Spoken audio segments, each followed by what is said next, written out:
My people, Mali and Russia has been dragged to court over killings of civilians during counterterrorism. And now the organization that has dragged them to court is Trial International. 2. Pan-African Lawyers Union. Listen to that very carefully. Pan-African Lawyers Union. And thirdly, the International Federation for Human Rights. So these three groups gang up and sent Mali and Russia to court. Now, on 20th of April 2026, a case quietly stepped into the halls of African justice, but its implications will shake the entire continent. Now, the government of Mali and the controversial Russia private military network known as Wagner Group were dragged before an African human rights court. Now, before I dive into their accusations, let's look at something interesting here. The African Human Rights Court, where is it? Where is it located? Now, let me tell you something here. This court is located in Arusha in Tanzania. Are you hearing me? That is why it came to my notice that this is just a power play. Look, during the time of election in Tanzania, where people were unalived, people protested because of the elections, people were unalived by the security forces in Tanzania. Where were these courts? Because this court is actually there. Where was this court?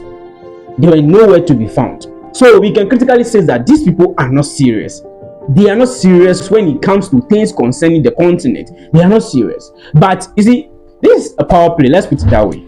Because it is Mali, where there is a military junta, a military leader taking control of the affairs of the state. So they want to talk. But when it is in Tanzania, their own place where they are located, because it is a democratically elected government, they just want to keep quiet. It has not concerned them. You see, actually crazy because somebody is pulling the strings. This is not African institution acting on themselves. Someone is pulling the strings. Now let's look at this court. When it was established, this court was established through a legal instrument called Protocol to the African Charter on Human and People's Rights. It was adopted in 1988 and later came into full existence force in 2004. So this court has a duty to fulfill in Africa, but always silence on greater issues concerning the continent. Seriously. Now, what is the accusations all about? Let's come into the real details. Russia and Mali were being accused of war crimes, civilian abuses, extrajudicial killings. Are you getting me? Those are the accusations against them. But the real question many Africans are asking is this about justice? Or is Africa once again becoming a battleground or a battlefield for global power struggle?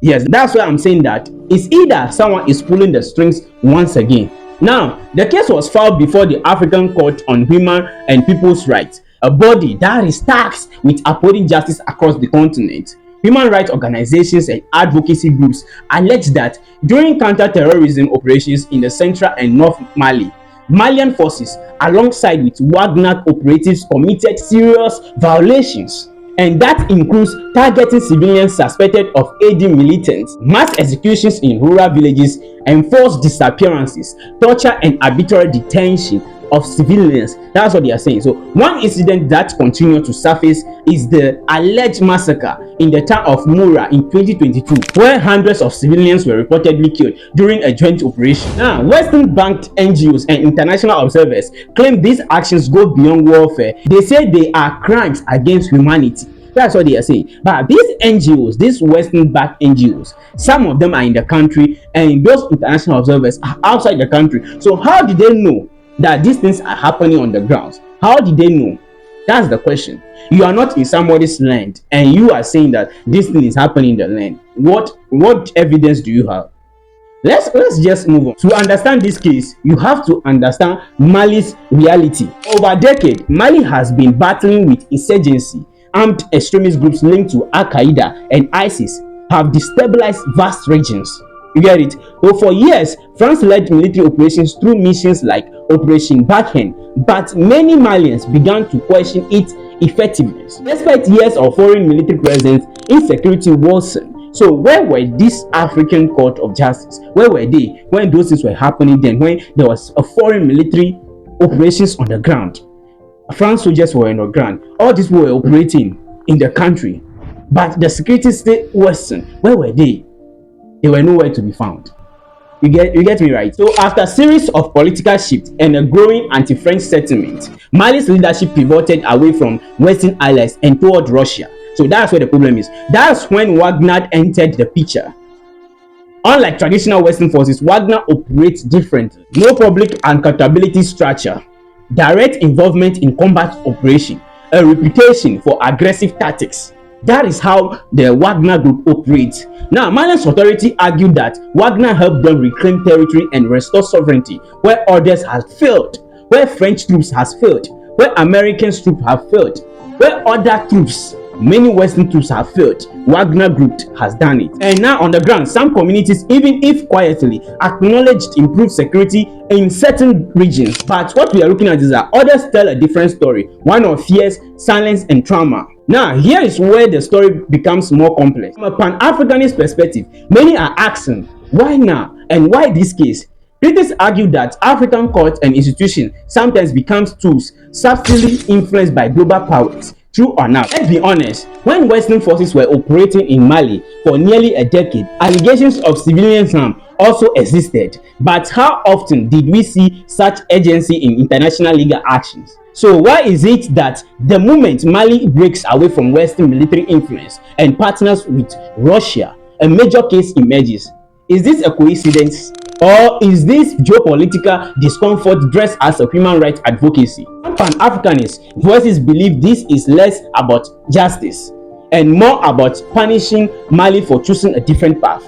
Now, Mali's government has strongly rejected the accusation. They argue their operations target terrorism, not civilians. Allegations are exaggerated and fabricated. Some reports are based on bias or second-hand sources. They also emphasize a key point. Mali is fighting for survival, and in asymmetric warfare where militants bled into civilian population, disguising combatant from non-combatant becomes extremely difficult. And as for Wagner, they have remained largely silent publicly, consistent with their pattern across Africa. But pro-Russian analysts argue that Wagner is being demonized simply because it challenges Western dominance in Africa. Now, this case is not just happening in courtrooms, it's happening in the media, in diplomacy, and in the minds of Africans. On one side, human rights groups demanding accountability, victims seeking justice, international observers calling for transparency. But on the other, sovereign governments asserting independence, Pan-Africanists defending African rights to choose its allies, growing skepticism towards Western narratives. The truth, it may not be entirely on one side. War is messy, counterterrorism is brutal, and civilians often pay the price. But the question remains, who get to define justice in Africa? The Africa Court on Human and People's Rights will review evidence, testimony, and reports. Possible outcomes include dismissal due to insufficient evidence, orders for investigation and accountability, compensation for victims, or broader political consequences. But beyond legal rulings, this case could set a precedent. It could determine how African states conduct counterterrorism, whether foreign military partnership will face scrutiny, and whether African institutions can truly act independently. Now, this is bigger than Mali. This is about Africa's future. Will the continent build its own independent systems of justice free from external pressure, or will every major decision continue to be viewed through the lens of global power rivalry? Because in the end, whether it's Wagner, France, or any external force, Africa must ask itself, who truly serves the people, and more importantly, who holds them accountable? This is not just a court case.